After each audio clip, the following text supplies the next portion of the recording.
In today's tutorial, we're diving into the world of string manipulation in Lua. Strings are fundamental data types in Lua, and understanding how to work with them effectively is essential for any Lua programmer. We'll explore a range of powerful string functions provided by Lua's standard library, allowing you to manipulate and transform strings with ease.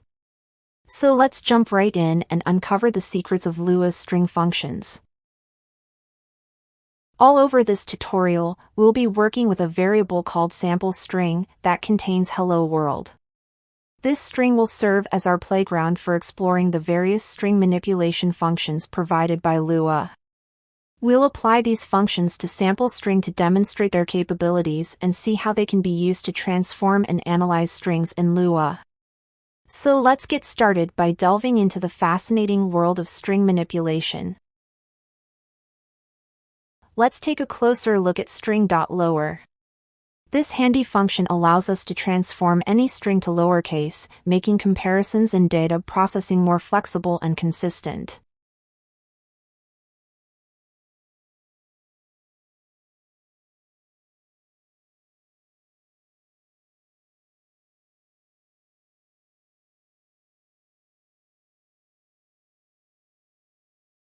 Now, let's shift our focus to string.upper. This versatile function enables us to convert any string to uppercase, providing a standardized format for our data. By using string.upper, we can ensure uniformity in our text processing tasks and streamline our code. Next on our list is string.match. This function offers powerful pattern matching capabilities, allowing us to extract specific substrings or patterns from a given string. With string.match, we can search for and retrieve targeted information from our data, enhancing our ability to parse and analyze text. To use string.rep, to repeat a string multiple times, you simply provide two arguments. The first argument is the string you want to repeat. The second argument is the number of times you want to repeat the string.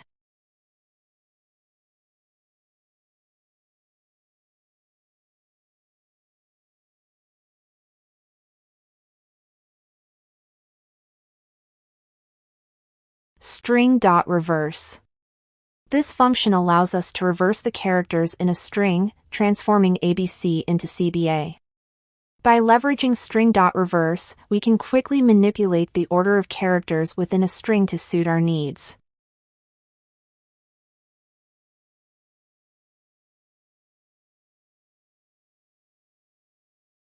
By utilizing string.sub and its arguments, we can precisely control which portion of the string to extract. The function takes two arguments, the start index and the end index. These indices determine the range of characters to be included in the extracted substring. With this flexibility, we can tailor our substring extraction to meet specific requirements and extract the precise data we need. Moving on to string.gsub, we encounter a powerful tool for string manipulation. This function allows us to globally substitute occurrences of a pattern within a string with a specified replacement. With string.gsub, we can efficiently perform find and replace operations on strings, making bulk modifications and transformations a breeze. Let's now explore string.gmatch, a versatile function for pattern matching in strings. This function iterates over all occurrences of a specified pattern within a string, allowing us to extract multiple substrings or capture groups. With string.gmatch, we can efficiently parse and process complex text data, enabling advanced pattern-based operations.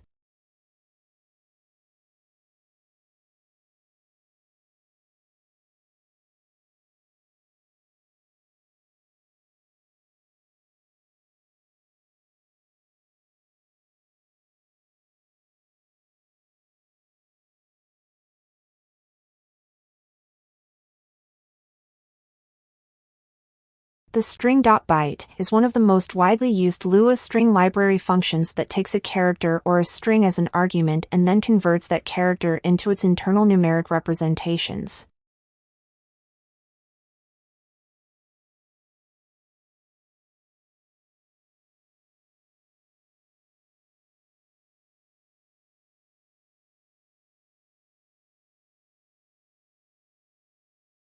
Moving on to string.char, we encounter a function that performs the inverse operation of string.byte.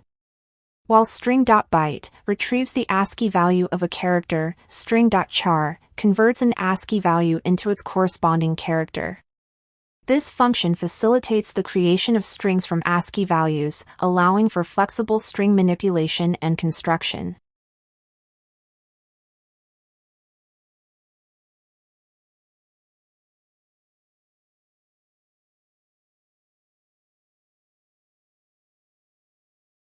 Let's now discuss string.find, a function designed to locate patterns within strings. With string.find, we can search for a specified pattern within a string and retrieve the indices of its occurrence. This function provides valuable functionality for text processing tasks, enabling us to identify substrings, extract data, and perform pattern-based operations efficiently. Next up, we have string.len, a straightforward function that returns the length of a string.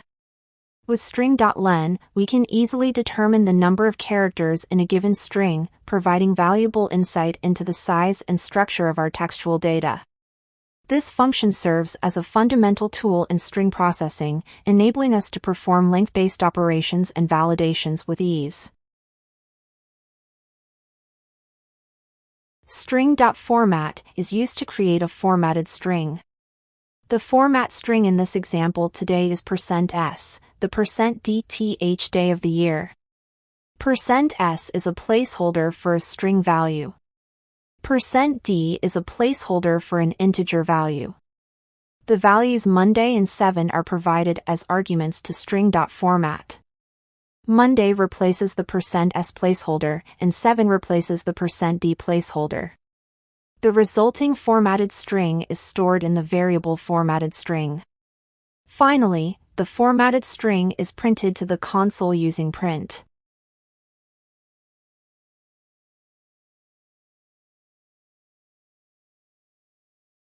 Before we wrap up, I want to emphasize that while these string manipulation functions may seem complex at first glance, they're actually quite intuitive and powerful tools for working with text data. In fact, we'll be diving deeper into each of these functions in future tutorials, with plenty of examples to help solidify your understanding. So stay tuned for more practice and exploration. See you in the next tutorial.